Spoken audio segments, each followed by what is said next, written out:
అందరికీ good evening అండి. నా పేరు doctor Ramakrishna, superintendent area hospital, general surgeon, Bhadrachalam.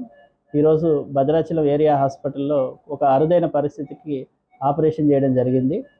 Tummala Gautam అనే 8 సంవత్సరాల బాబు తను ఆడుకుంటూ ప్రమాదవశాత్తు 6 సెంటీమీటర్లు కలిగిన స్క్రూ డ్రైవర్ డ్రిల్ బిట్ని మింగడం జరిగింది.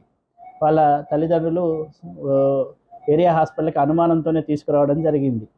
ఆ ఎక్స్రే తీయగానే అది కడుపులో ఉన్నట్టుగా మేము గుర్తించాము. కానీ ఎటువంటి కడుపు నొప్పి కానీ, పొట్ట ఉబ్బడం కానీ ఎటువంటి లక్షణాలు లేకపోవడం వల్ల ఆ బాబుని హాస్పిటల్లోనే అడ్మిట్ చేసుకొని అది బయటికి తనంతట తానే వెలుగుతుంది అనే దాని గురించి అబ్జర్వ్ చేయడం జరిగింది.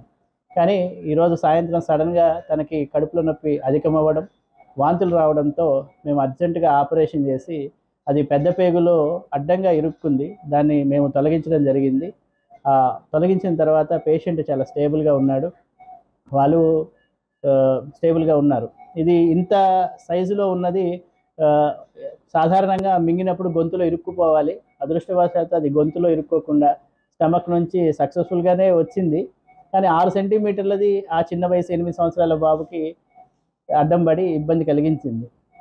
సో పిల్లలు కొద్దిగా జాగ్రత్తగా తల్లిదండ్రులు కొద్దిగా పిల్లలు జాగ్రత్తగా ఉండాలని కోరుకుంటున్నాను. అసలైన తొలి వెలుగు. ఫాలో వాట్సాప్ @తొలి వెలుగు official.